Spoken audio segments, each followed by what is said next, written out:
Good afternoon, ladies and gentlemen, and I welcome you from Athens. I would like to say good afternoon, and I'm very happy that you are joining us for a timely and what we believe at ELIAMEP, we believe is a highly relevant debate. Our theme today, our topic is mediation or solidarity, ?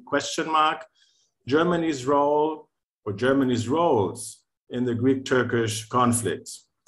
Thank you once again for joining. We are aware that there are many possibilities to spend your time otherwise. We live in a competitive environment, but I am positive that you will not be bored in the coming 60 minutes as we have with us a panel of excellent experts in the field. And together with my three colleagues, our aim is to inform and to share commentary in a hopefully balanced fashion on, as I said before, an important topic, surely an important topic for Turkey, for Greece, and also in an indirect manner for Germany. We have with us three experienced and distinguished colleagues. I would begin with Professor Dr. Ebru Turhan, who is an associate professor at the Turkish-German University in Istanbul, and also a senior research fellow at the Institute for European Politics in Berlin. So you have the bilateral connection here very strongly. Her current research interests include EU-Turkey affairs. The European Union will definitely play a role in our discussion, German foreign policy, and German-Turkish relations. Next in our panel is Ioannis Grigoriadis. He is a senior research fellow at ELIAMEP, and he heads the Turkey program. He is an associate professor and Jean Monnet Chair of European Studies at Bilkent University in Ankara. But I think it's fair to say that Ioannis is now connecting from Armenia. So great to have you, Ioannis. We should maybe mention also that his research interests include late Ottoman and Republican Turkish politics and history with a focus on nationalism and democratization. And I think living in Greece, it's fair for me to say that Ioannis has become something of a media personality, as he is relatively often, if not daily, on television and radio, commenting and informing about Greek-Turkish affairs. And last but not least, I'm very happy that Dr. Günter Seufert is with us, who represents and works for the German Institute for International Security Affairs, SWP, Stiftung Wissenschaft und Politik. Importantly, he heads CATS, which is the Center for Applied Turkey Studies, and his areas of expertise, of course, Turkey, but also Cyprus, where Dr. Seufert spent some years as an associate professor, EU enlargement, European Union, and also migration issues. My name is Ronald Meinardus. I'm your moderator today. I'm a senior fellow at ELIAMEP, where I have the privilege to head the Mediterranean program. Before we set off, a word of thanks to our partners at the Friedrich Ebert Foundation, the Athens office. This webinar is part of a series we are conducting with the Friedrich Ebert Foundation, dealing particularly with the Greek-German relations. These are relations which have good sides, but they also have some problematic sides. And the Greek nexus, the Greek-Turkish nexus is one of the issues which is a problem in these relations, and I'm sure we will discuss this also in the next couple of minutes. Last but not least, a big thank you to Mariana Vassilopoulou. She is the person behind the screen, and Konstantinos, the technical people. As always, we could not do all this without our colleagues behind the screen. A reminder, these are controversial issues we will talk about. You're invited to share your comments and questions. Please send them to events@eliamep.gr events@eliamep.gr, and we will do our best to answer these or to deal with these. I said that this is a timely issue. Tensions between Greece and Turkey are once more running high. Some are talking about an escalation this summer. And what is striking, if you look at the positions of Athens and Ankara government, you see very different perspectives and very different narratives. And I would like to start our discussion with asking Ebru to present to us, maybe in 2 or 3 or maybe maximum 4 minutes, how the Turkish official view and the Turkish narrative unfolds in the Greek-Turkish issue. Please. Thank you very much, dear Ronald, for the invitation. Also, thank you very much to ELIAMEP. I think this is a very timely topic, and I'm also very happy to be here with my dear friends and colleagues. In terms of narratives, I think it's a very good question, because it's also kind of an icebreaker for us, right? Like to talk a little bit about the contemporary history and, you know, the presence of Greek-Turkish relationship. And as we already talked a little bit in our pre-discussion a few minutes ago under the closed doors, what is perceived by the Turkish media or by the Turkish political elite is completely different from what is perceived in Germany or in Athens. In that sense, I think it's a great question. And as we all know, narratives are actually very fluid, right? They don't, they are not there to stay. They change. They change in view of, you know, domestic interests. They change in view of domestic preferences, and also they change in view of key milestones such as election atmosphere or external crises, internal crises, etc., etc. And this has also been the case for Greek-Turkish relationship. When we look at the kind of contemporary history of Greek-Turkish relationship, we see, for instance, until 1999, right, when Turkey was actually candidate status was acknowledged, the Turkish official narrative was, you know, the perception of Greece as a central rival and, you know, hostile neighbor and conflict-inducing neighbor in the immediate neighborhood.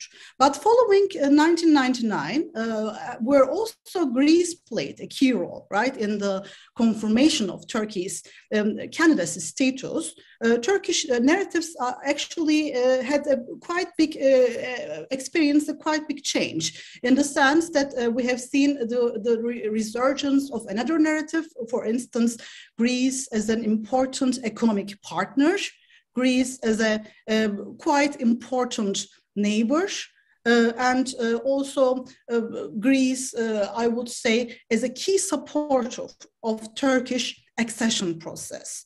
So that was the case, I would say, quite until, I would say, 2016, until the attempted coup in 2016. Until then, Turkish narratives on Greece, official narratives, and also particularly the media narratives remained quite positive. But following the coup attempt and also the outbreak of the Eastern Mediterranean crisis, we have again observed, I would say, a return back to the hostility narrative. Greece as a conflict-inducing and hostile neighbor that is also a threat to Turkey's sovereignty and territorial integrity. But then again, in March 2022, right after the Russian-Ukrainian war, there was a visit by the Greek PM Mitsotakis to Turkey, and following this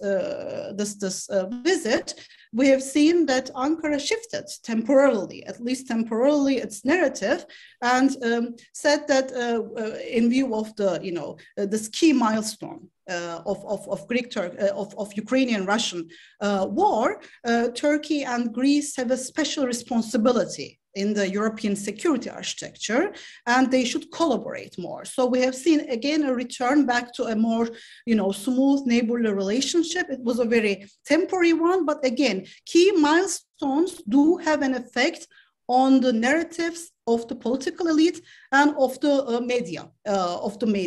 What are the latest narratives? Again, a return back to the perception of Greece as a hostile, conflict-inducing, and somehow, a neighbor that is a threat to Turkey's territorial sovereignty. And also, these narratives are going hand in hand with narratives on the EU, right? In the Turkish media and by the Turkish political elite,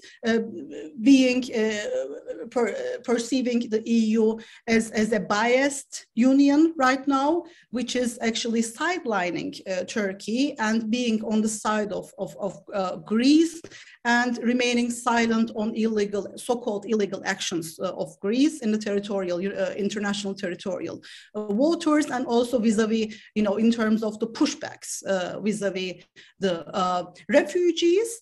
So this is actually the current status, I think, when we look at the Turkish media and at the Turkish political elite and their narratives. And these narratives are driven both by domestic as well as political events. And we can talk about them probably also in our next rounds.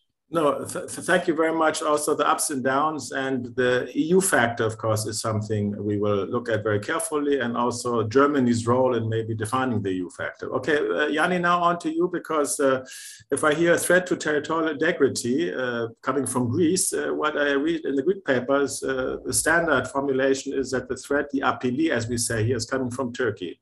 Please, what is your take on the perspectives of the Greek side on Greek-Turkish relations today? Well, the Greek perspective on this issue is focusing on this rapid escalation of statements coming from high-level Turkish officials that refer to the bilateral disputes in ways that were not raised before. So, for example, focusing on the demilitarization of the Eastern Aegean islands and linking the question of demilitarization with Greek sovereignty over the Aegean is something unprecedented.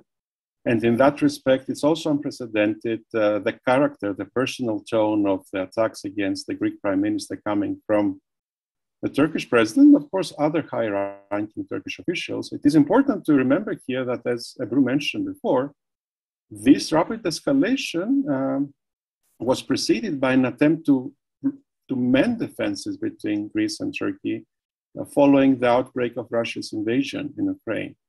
So there was an attempt to highlight the joint membership of NATO for Greece and Turkey and what this could mean for them as the Russian threat emerged again in the north, and Greece and Turkey had common interest in addressing the developments in Ukraine and finding a way to build a common policy on this. So in that context, the meeting of the Greek prime minister with the Turkish president in Istanbul took place. Unfortunately, we moved in the opposite direction. And this is in March of this year, to just let, we're talking about the March of this year, yes. Very recent. The recent meeting, yes. And we moved, unfortunately, in the opposite direction. And now we're having a situation which is very tense. The Greek media that have always spent a lot of attention on Turkish politics, domestic and foreign policy, note with concern all these statements. And of course, it is very important to mention here that Germany's position in that discussion is something that I would like to shed our attention, to put our attention on.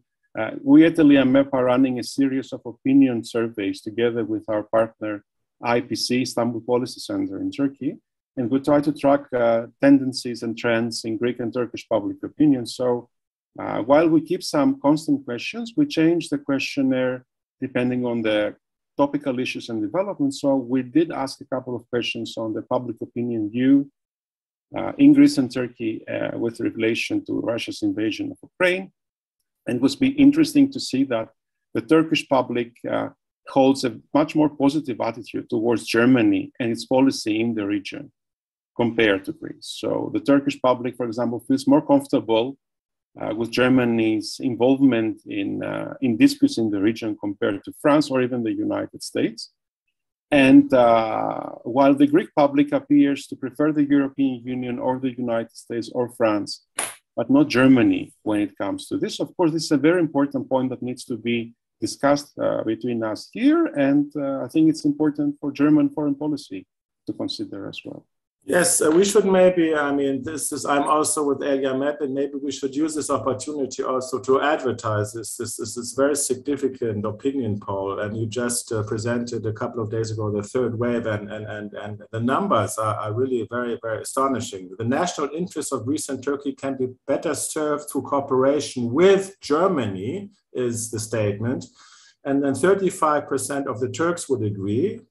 And that's the highest number of Turkish support for an international partnership. And in Greece, it's only 26. This is indeed quite striking. I actually copied this out because for me, this was one of the most interesting parts. Now, Günter Seufert, from a German think tank's perspective, looking very carefully at the region here, how would you comment on this? And what are the German perspectives and narratives to all this? Yeah, thank you, and also thank you to Ebru and to Ioannis what they have said, and I think they provided a very good framework for what I'm going to say. First, I think, as Ioannis said, I think Germany does maybe a little bit provocative, neither deserve the positive issue, the positive image it has in Turkey, and the negative image it has in Greece. Because this image, but I think it was not only but greatly influenced and shaped by the role Germany played in the last Turkish and Greek crisis in the Eastern Mediterranean in the 2020s. Naturally, there are other things to it from the more distant history of Germany and Greece. And we know the atrocities of the German soldiers in Greece during the Second World War. But when it comes to the crisis in 2020, I think I have to remind us that at that time, the German position was very much in line with the overall EU approach. And I think it was at that time, France very much sided with Greece, but France was isolated, more or less, in the European Union. It was not able to put its policy through in NATO. And at that time, both NATO partners and the EU members, in an overwhelming majority, joined in an approach that tried to mediate, that tried to offer Turkey something, namely a positive agenda in the case of de-escalation. And that, in a way, started from the assumption that Turkey is and will remain a very important security partner for the European Union, and therefore, beside its conflicts with Greece, also a very important security partner of Greece. And I think we can boil down the different approaches of France and Germany at that time, according to a French scholar who said, and I think rightly so, who said Germany at that time tried to secure the status quo.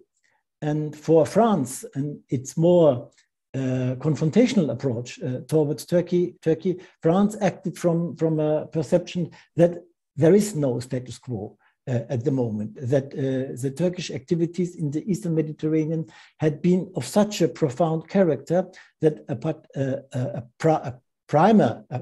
status quo had in a way be seriously threatened, if not even done away. And the question for me is now seeing both Turkey's rhetoric towards Greece in the Aegean, and together with Turkey's other recent foreign policy moves, particularly naturally to veto the membership of Sweden and NATO. Of Sweden and Finland to NATO in a time where NATO, I think, faces an unprecedented challenge, and for a time where all the NATO states are in a way united in the case of Sweden's and Finland's accession to NATO, and also justify this as a necessity for strengthening the eastern flank, and see this as crucial for other NATO members, particularly the Baltic states that are members in one alliance, where Turkey is also a member, that these two foreign policy moves the vetoing of Sweden's and Finland's accession, but also of creating an additional security problem, maybe not a threat, but a serious security problem at the eastern flank in a time where we have such another security, a war at the southeastern flank of NATO. This really is, in my view, really threatening to further undermining the reliability of Turkey. Mr. Seufert, before we go there, and because I've listened very carefully with your analysis and your commentary to what happened in 2020. And this is a scenario which we read again and again in the newspapers. We are afraid that what we see now might escalate to 2020. And then the journalists write, the two NATO partners were not far away from a military confrontation. Could you please explain to us what actually happened there? And very concretely, what was the quality of the German intervention that prevented things to escalate? In 2020, I'm not sure if it was the German intervention who prevented things to escalate.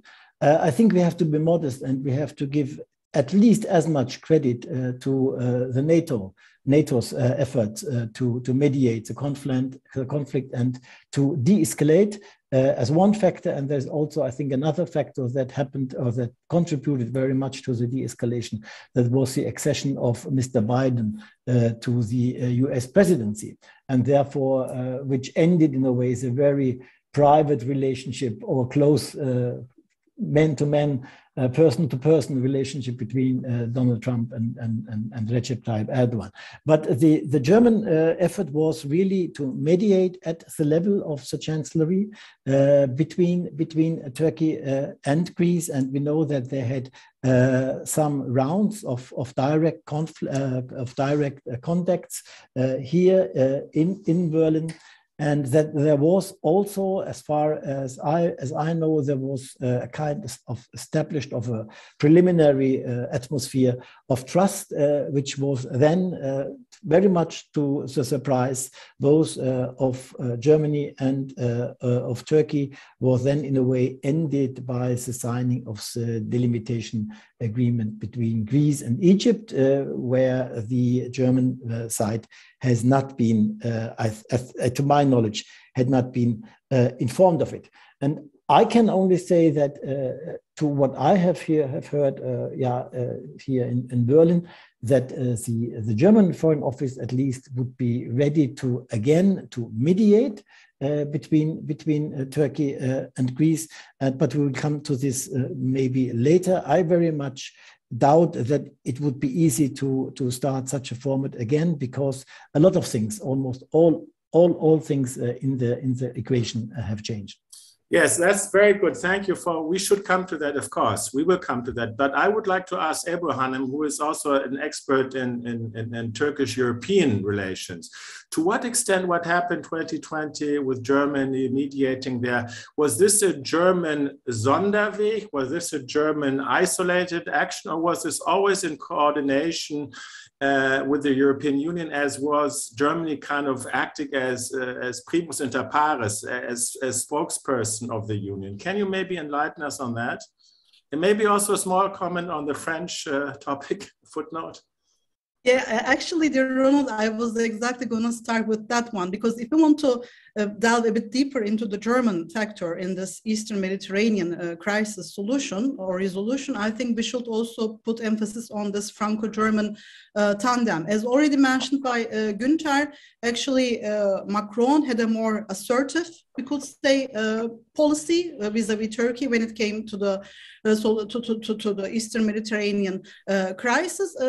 And here we should also probably differentiate between France and Germany, because France has actually quite deep-rooted, right, historic interests actually in the region, and also leadership aspirations, long-established leadership aspirations in the region. And France is also actually striving more recently for a greater leadership aspiration also within the EU, within the European Council, also vis-a-vis Angela Merkel at that time when Angela Merkel was in the office. And this has all been reflected actually actually in the then French policy vis-a-vis Turkey in 2020, because France was actually calling for more sanctions, to the point sanctions, which were supposed to be announced by the European Council conclusions at that time. And this is actually exactly when Angela Merkel and her team intervened. And there, I would say, in the Franco-German tandem, Merkel had a greater leverage at that time, at least, and was able to convince both Macron and the other 27 member states about not delivering any sanctions vis-a-vis Turkey, but rather proposing this so-called conditional political, positive political agenda, right, which included many transactional, sector-specific, conditional incentives, which were supposed to be given to Turkey if Turkey would behave more constructive in the Eastern Mediterranean. So I think here we see, just like in the refugee deal, in the formulation of the EU-Turkey refugee deal, the Merkel factor, and also the way she handled this question within the European Council by sometimes having this Alleingang, right, going unilaterally with not that much consultation with the European partners, but finding a solution that may be acceptable to the European partners. Again, at the time when there was this leadership vacuum or a rising leadership of Macron, but which was not maybe that much beneficial to German interests. Also in the way East Mediterranean crisis would be resolved in the eyes of Macron, Merkel intervened, I would say, because we shouldn't also forget, and that would be my last sentence to your question, the German, influence, or the rising German influence in Eastern Mediterranean crisis and in solving this crisis in 2020 coincided with Germany's EU presidency. Right? Yes. The EU Council presidency. So if there would have been an escalation of the Greek-Turkish, let's say, conflict, which would also involve other member states, such as France, Ankara would have definitely deemed Germany and particularly Merkel responsible for that. And that would have also sort of spilled over as I would say, kind of politicization and, escalation of German-Turkish tensions and conflicts. And that would be most probably also not that much favorable for Merkel at the time when she was holding the EU presidency and also ahead of the German federal elections. Thank you so much. And this all then was documented in the statement of 25 March 2021, which was the conclusion of the summit then, where this conditional cooperation was codified and the positive agenda was shown to the Turkish government as an incentive to stop the provocations in inverted commas and in change for that to be rewarded with certain forms of cooperation. Now, Ioannis, this statement of 25 March 2021 is again and again quoted in following summit meeting resolutions. So it seems it's still valid. It was also quoted the other day, end of June, when they met a couple of days ago. So this is somehow holding the whole situation under control. So why is this now seemingly coming apart and not working out? Why do you suggest, or would you comment, is Mr. Erdogan not attracted by the incentives the Europeans are showing him?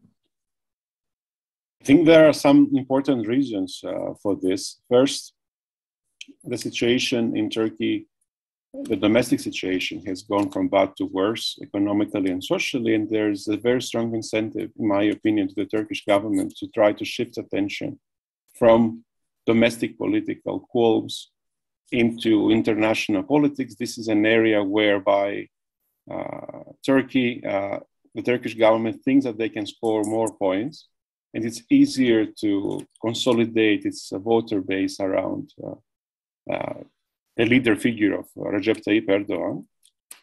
And what is very important here to raise, and I refer back to our opinion poll again, that the cause of a truly independent Turkish foreign policy, or a Turkey which is enjoying strategic autonomy, is enormously popular in the Turkish public opinion.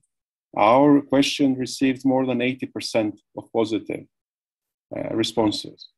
So anything that makes Turkey appear as a sort of a player that can ignore the position of France, the United States, can even try to sort of promote its own agenda with Germany, or with a sort of complacency of Germany, because this is the way that the Greek public opinion addresses this, that the Greek public opinion would expect Germany to insist more on principles like the full respect for international law and the sort of the agreements that have been between Turkey and the European Union regarding the resolution of disputes.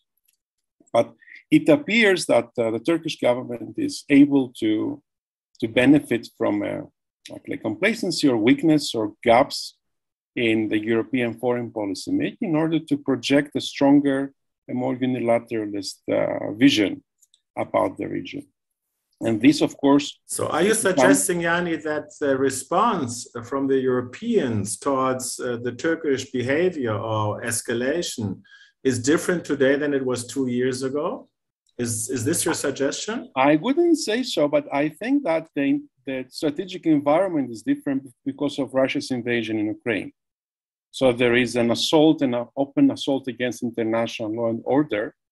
And in a sense, I think the Greek public opinion would expect a stronger commitment to key principles of international law by Europe, by the European Union, and by Germany when it comes to this point. Because otherwise, the common perception has been that also through this personal relationship between Chancellor Merkel and President Erdogan, Germany and Turkey have built a relationship that sort of allows for toleration of Turkey's deviation from the rule of law on the domestic front as well, and on the international front as well. So there was a lot of discussion about the special relationship between Chancellor Merkel and President Erdogan. And there was, to some degree, some hope about a change with a new government, especially with the fact that a strong supporter of human rights took the position of the foreign minister of Germany, like from the Green Party. The idea would be that these issues would be higher on the German agenda. And this hasn't been proven right so far. So I understand that this... Yanni, I'm sorry for interrupting you. The Greek Prime Minister, after the conclusions of the last summit, 23 and 24 June, and there was a statement by the heads of state that verbatim, Turkey must respect the sovereignty and territorial integrity of all EU member states. Mm-hmm. And Kyriakos Mitsotakis said this is totally okay, it satisfies our position. So actually then, what is all the fuss about? The European Union has shown its clear solidarity with the Greek position. And a couple of days earlier, German Chancellor Olaf Scholz calls on Turkey to refrain and stop flying over Greek islands. And it seems counterproductive, and it's against the spirit of an ally. So sometimes I'm asking myself, what is the expectations? All these quotes I'm giving are very, very problematic from a Turkish perspective. In Turkey, they would say, hey, they're siding with the Greeks. And so what I'm somehow coming to a conclusion, Germany is somehow sitting between two stools and doesn't really know what to do. Our question is solidarity on the one side or mediation. And I would like to go to Günter Seufert now and say, Ioannis said a little while ago that in a qualitative and a quantitative state, the behavior of Turkey towards Greece has changed to the worse. And the questioning of the sovereignty of Greek islands is indeed a new dimension. And the very personal, insulting comments by President Erdogan regarding the Greek Prime Minister are also unheard of in international diplomacy. How would you characterize this? Is Yanni right to say this is a new format, it's a new stage? Yes, I think he is right. But let me first say that I very much in line with what you said, and regarding what to ask ourselves, and also to ask Yanni and maybe the listeners in Greece, more concrete was, what does the Greek public expect, given the statement of German politicians, the recent statement, but also given the declarations from the side of the European Union. And therefore, I think we can also expect that the Greek public is in a way, also giving credit to what was said, and taking notice of what was said. I also very much agree with Ioannis on a lot of issues. Also, what he said, that the environment has changed, and the context has changed, and I think also the quality of Turkish policy has changed, because I think from a German perspective, what happened in 2020, even if we had statements of the European Union who talked about the violation of, for example, the Cypriot exclusive economic zones. And I think here, from the perspective of international law, there is no question that that this has been the case, because the Republic of Cyprus is an internationally recognized state and has therefore the right to establish exclusive economic zones. But when it comes to the differences between Greece and Turkey, particularly in the Aegean, there was very much of a German perception that both parts, in a way, put forward maximalist claims, and that particular the situation in the Aegean, with so many groups of islands and the location of the islands, that this is a situation sui generis, whereas there is no model you can in a way take as an example. There's no example you can model a solution to it, and you have to negotiate and to have to go in the case negotiations are not successful to international courts, and therefore there is a lot of room for mediation. Today, I think we are in a different environment, because questioning the sovereignty of the Greek islands, of Athens, over the Eastern Aegean islands, with almost, I'm not an international expert on international law, but to my knowledge, without really serious juridical legitimation, and to threaten really with military action as what has been done, and this from a military background where you have really a growing Turkish military might, particularly from the Greek Navy, and you have together with it an expansionist maritime policy, and the theoretical or the strategic concepts for it is really unprecedented. And therefore, I think from this direction, the context is different. The context is also different from what we said before, as it happens in a time of war and a serious challenge to NATO security. And I think the context is also different in regard to the position of Germany in the European Union. We all know that Mrs. Merkel was a heavyweight in the European Union. I think due to three factors: she had such a long term of office, and therefore she was known as a very efficient negotiator and somebody who was able to bring different parts together. Second, she managed, in a way, let's not talk about success, but she managed two European crises, the Euro crisis and the refugee crisis. And third, she had, I think, how difficult she had a kind of personal relationship with Mr. Erdogan. And none of Seufert, we will get to that in a while. And therefore, I think this is very difficult, and therefore, I doubt that it would be easy to expect a similar role of Germany, even if the new government would be ready to carry out that role or to play this role. Yeah, I must say that we have some comments here in the chat box, and there's Polity21 is saying, how do we see the whole thing under the condition of the legal substance under international law?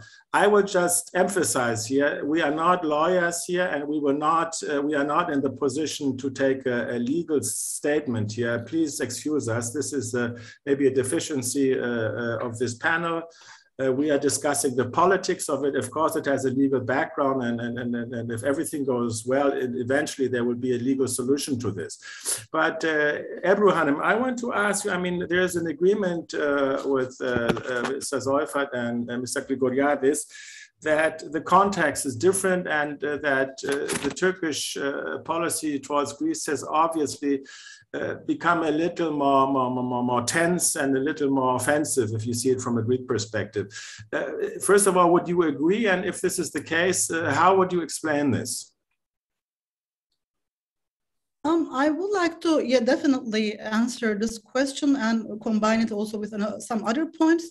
First of all, both Turkish policy vis-a-vis Greece is different, and also the Greek policy vis-a-vis Turkey is different. I mean, more assertive, and this we could particularly, I would say, explain with the concept of politicization, which I definitely link also to some systemic changes, right? Or opportunity providing events, which is actually also the upcoming Turkish elections, as well as the upcoming Greek elections, right? In that sense, elections are opportunity providing events and mechanisms for politicization.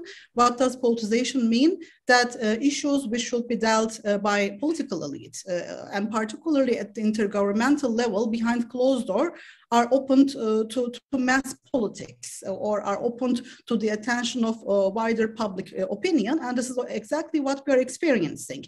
I think it is more rhetoric than actually action.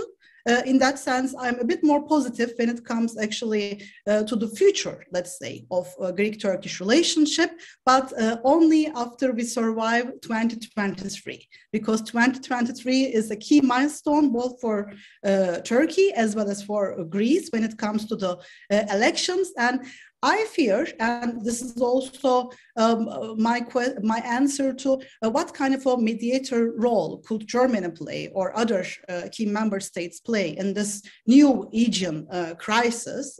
It's a bit different than the Eastern Mediterranean crisis. It's a new Aegean crisis, Aegean Sea crisis. First of all, if Germany would want to play a role, any role in this crisis, in the resolution of this crisis, the steps should be taken in the second half of 2022. Because after the second half of 2022, both Germany and other actors may lose the opportunity to play any role, because the relationship between Greece and Turkey will most probably be even more politicized and mediatized by political elite of both countries. And even German-Turkish relations are going to be most probably more prone to politicization and to mediatization on both sides, I would say.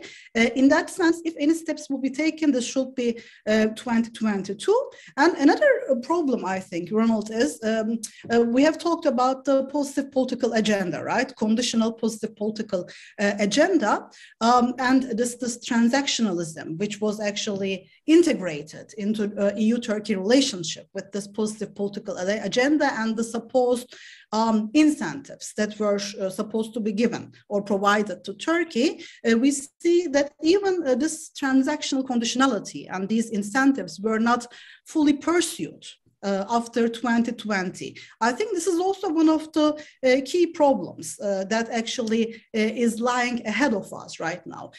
Is EU really willing to pursue a positive political agenda?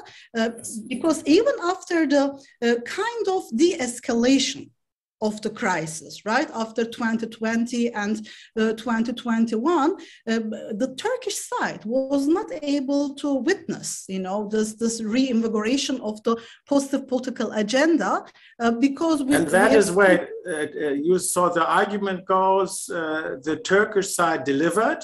They stopped their provocations in the Eastern Med, and the European side didn't reciprocate. Is this what you're suggesting? The European side not fully actually reciprocated, right? We have seen that. What had you expected? What do you expect? What does Turkey expect? It is, of course, not an excuse for escalation. This is something else. But if we are going to talk as scholars about, means to de-escalate, again, this reinvigorated crisis, I think we have to also talk about the institutional dynamics. And one of them is, for instance, this high-level dialogue mechanisms, right? Some high-level dialogue mechanisms have already been actually integrated, such as food safety, for instance, high dialogue mechanism on migration, etc. But other high-level dialogue mechanisms, for instance, energy and transport, are still blocked. And this has nothing to do with Turkish behavior at the Aegean or the Eastern Med. This has other reasons. But one of the reasons, I would say, we are not talking about reasons. We are talking about mechanism and tools with which we could again de-escalate. We could again de-escalate the escalation. When we talk about possible tools, for me, from my point of view, one possible tool to de-escalate the current crisis would be the kickoff of the modernization of the customs union reform, modern talks. Why? Because these talks include issues directly related to Eastern Mediterranean, issues directly related to the Cyprus conflict. And this was, for instance, one point of the positive political agenda. If the positive political agenda could have opened or kicked off these negotiations in 2021, I believe that at least there could have been a smoother transition to today. So I think there are two things which we should be watchful about for the immediate future. The first one is the upcoming elections. The upcoming elections will be very prone to politicization. That means Turkey elections, not the Greek elections. Particularly the Turkey election, yes. But any election in our political science literature, our findings actually, our scholarly findings actually emphasize that any election is prone to politicization of the foreign policy and the blurring of the lines between domestic politics and foreign policy making. In that sense, if any steps should be taken and could be taken, this should be taken on the side of Germany, second half of 2022. And I think in order to promote de-escalation, I'm not talking about the reasons of escalation, but about mechanisms which could at least propel the de-escalation. I think your argument has become clear.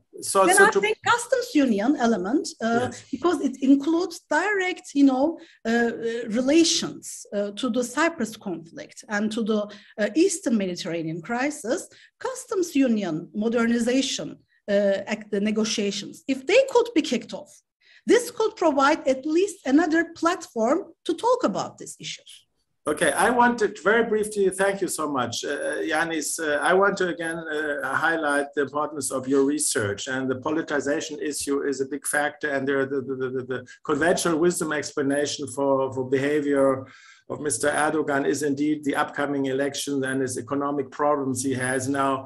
And this is a disclaimer. The public opinion is done by the most respected Turkish and Greek companies. So it is not a Greek study. It's really a Greek-Turkish study in the best sense of the word. My impression, Ioannis, and please correct me, is that this policy which is followed at this moment is bipartisan. It has support also from the opposition. This is not Erdoganism. This is the political class in toto following this unfriendly politics regarding Greece. Can you please explain with the results you have? Yes, I will do so, but I think I first owe an answer to Günter's question about some of the reasons about this strong negative position against Germany by the Greek public opinion. I can remember, for example, Greece's unsuccessful attempts to convince Germany to cancel or delay the sale of submarines to Turkey. Yes, we have to speak about the submarines, of course. Which has been juxtaposed again, the positions of the Biden administration on F-35s or even F-16s. Of course, this has become a focal point in the Greek-Turkish confrontation recently, especially the visit of the Greek Prime Minister and his address in the Congress and elsewhere. But I think it's important to remember this because a great part of the Greek public opinion still considers that Germany prioritizes economic interests.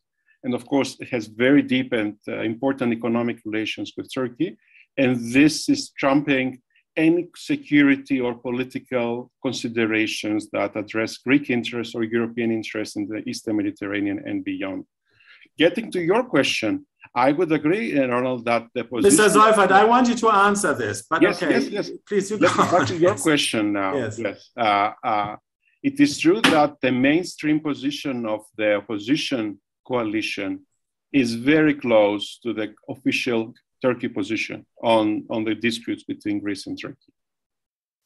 And I think that this can be also understood as a tactical move by the opposition because exactly they don't want to let the government escape the emphasis on economic and social issues by telling them that we disagree on fundamental foreign policy issues. But an optimistic sign of the opinion survey we ran is that the voters of the opposition party appear to be much more willing to consider compromise solutions. They're more willing to engage with Greeks, to visit Greece, to seek dialogue and conciliation. So although at the top political level, I would agree that there's no opportunity at this moment for a different discussion, although I must highlight Mayor Imamoglu's statement in the height of the crisis that we want to promote dialogue and conciliation between Greece and Turkey. So there were some political leaders that failed to bandwagon on nationalism on this. But what is most important is that the public opinion, the voters of the opposition coalition appear to be more ready to seek dialogue and conciliation in Greek-Turkish relations. Thank you. Thank you also for the shortness of because we have 10 more minutes and there are 2 or 3 more points I really want to raise. Dr. Seufert, there is Dr. Grigoriadis who is stating the perception here that the economic interests which are driving the foreign policy towards Germany in favor of Turkey, and therefore structurally in a way, the Germans are not in the position to be an honest broker, if you may, and certainly not an ally of the Greeks. You'd have to, yes. No, thank you, Yanni, for reminding me and the public, our listeners, to that. I think I have to agree. This was heatedly debated both in Germany but also in the European Parliament, as you know. And I think this was one example where Germany put its economic interests prior to the Greek concerns. Additionally, again, also naturally with the argument that Turkey is a NATO partner and that therefore we have an interest in also arming a NATO partner. But I don't say that this has to be convincing for everybody. I think also that, but I think again that you cannot compare it to the F-35 issue because the F-35 issue had something to do with the security of NATO and NATO warplanes. And this is not the case, naturally, with the submarines. But I fully agree that this is a very important point. And wait, now this is insider talk. No, Dr. Seufert, you have to explain to the audience where is the status of the submarines and are they going to be delivered now or what's going on there? Please. I think we are not talking about of submarines to be delivered, but we are talking about of parts to submarines coming from Germany and submarines to be built in Turkey, and these parts are, as far as I know, are going to be delivered. I think the permission had been granted, and I don't see any move now to stop this at the moment, to my knowledge. And it is known that it's on record that the Greek government has made it public that they object to this delivery. That's very clear. Yes, that's very clear.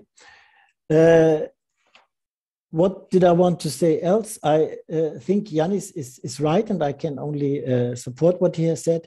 We had now, in the last week, we had articles from very influential think tankers on Turkish foreign policy, and they explicitly said that the Turkish government is going to concentrate in the months before the upcoming election on foreign policy issues, namely on NATO, on Greece, Aegean and the Eastern Mediterranean, and on the north of Syria with another intervention of Turkish troops into the north of Syria. And there we see that it is only the policies towards Greece, where the two main opposition parties, namely the GHP, the Republican People's Party, and the Good Party, in a way, are in full line with the government, or are even accusing the government of being not tough enough. Whereas in the other two subjects, they don't agree so totally with the government. When it comes to the NATO, the E Party, the Good Party, would have a more conciliatory and a more reluctant approach. Whereas when it comes to the Kurds, it is the Republican People's Party who is in a way more differing with the government. And therefore, I really fear that this policy of Turkey towards Greece is going to continue.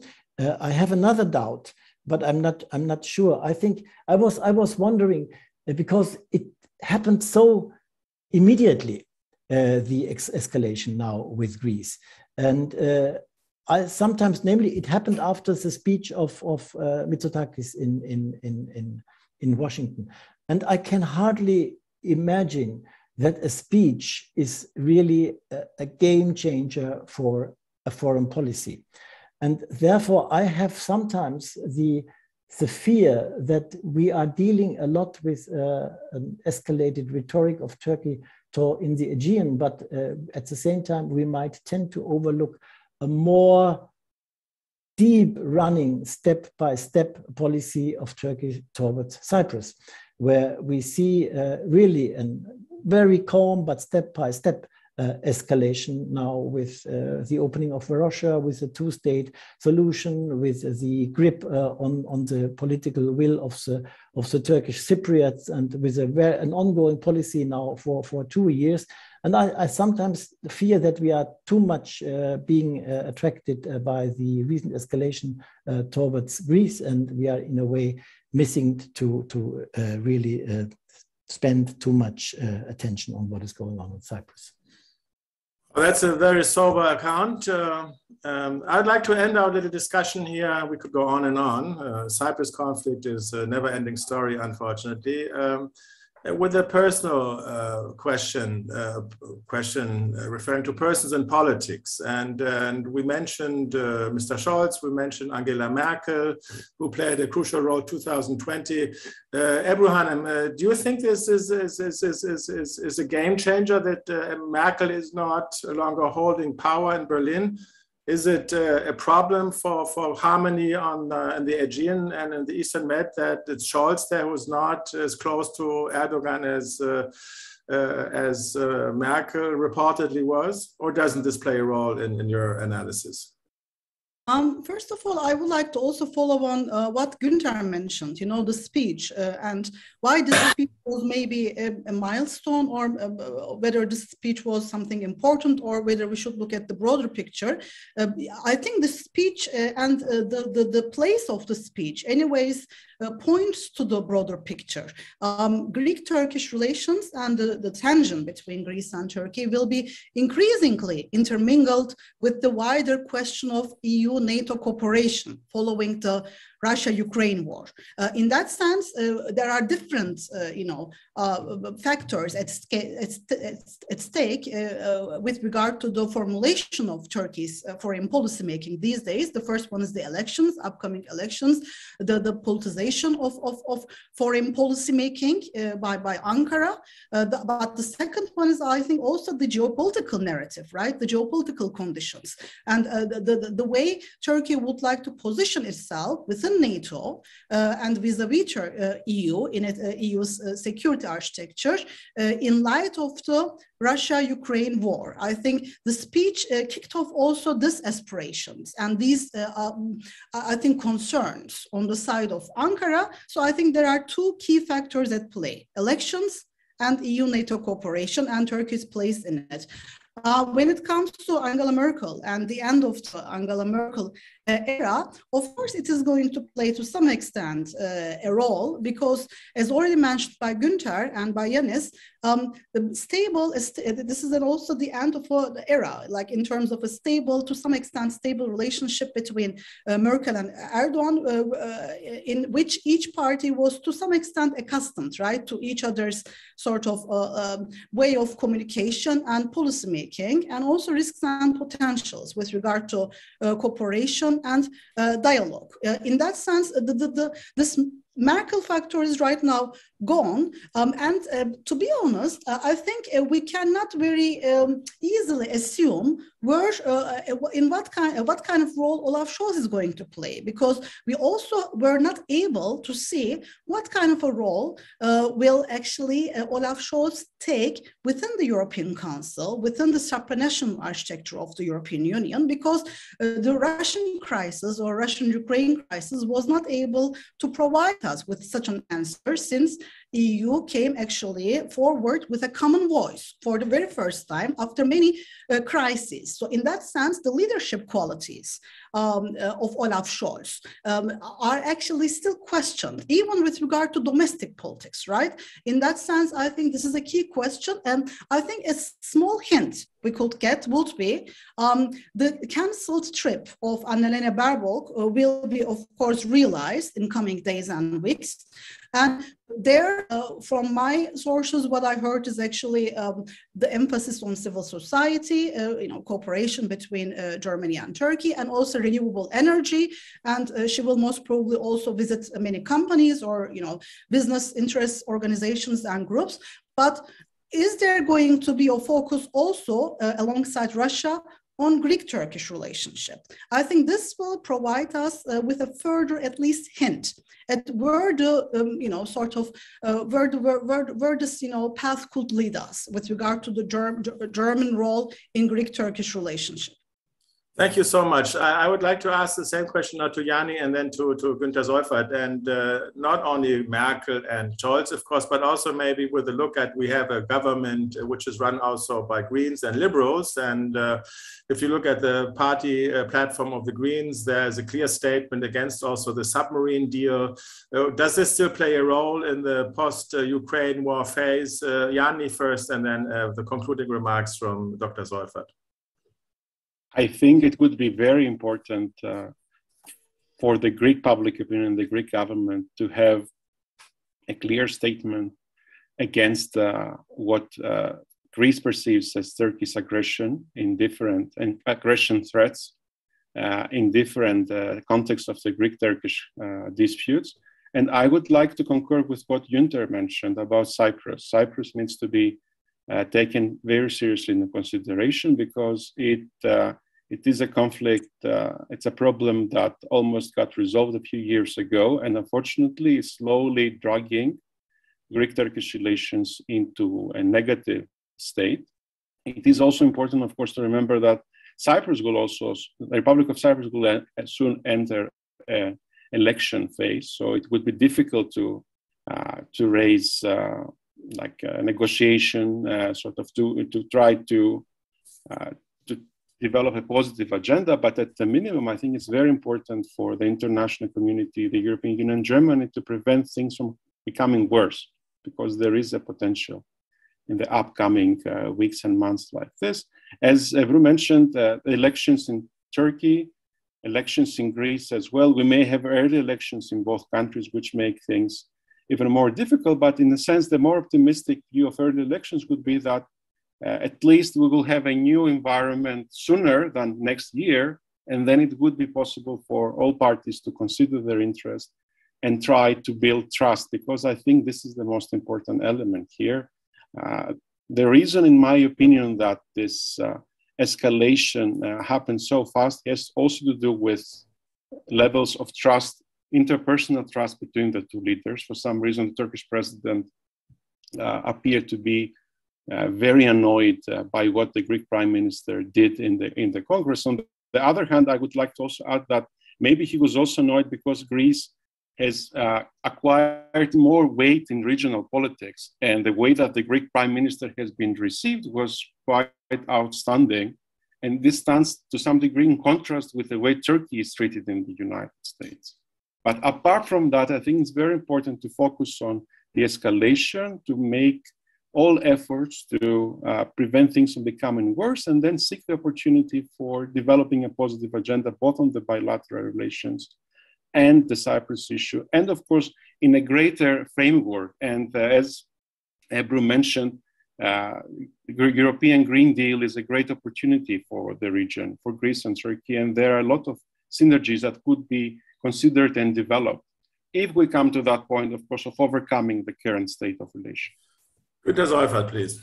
When I understood Ioannis right, he was in a way trying to synthesize the title of our event, namely not ally or not mediation or solidarity. Mediation or solidarity, because Ioannis demanded both a clear statement of the German side towards the Turkish aggression, as he formulated it, and he spoke about the need of de-escalation. And therefore, I think this could not be, it's not different ways, but we have to, in a way, to square the circle, and to both. The question is, how can this be?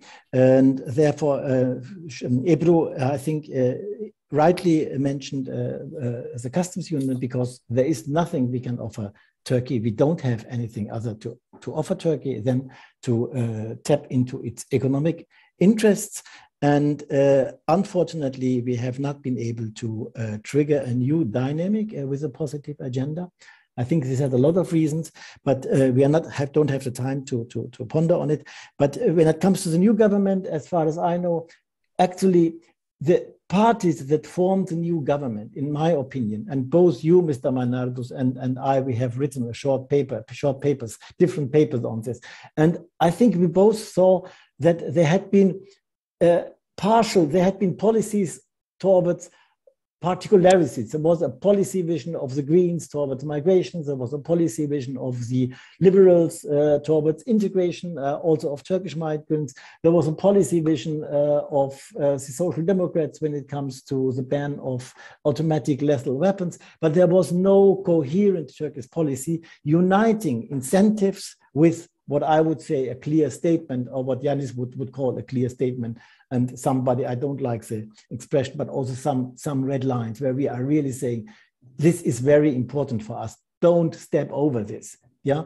And I think we are still missing this. And what I see in Berlin, that there is again, this kind of fraction I don't know the English now, a fraction of policies.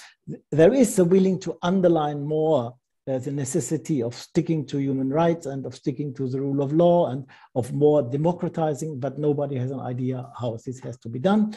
And there is an interest in putting through or supporting and helping Turkey to develop a greener economy.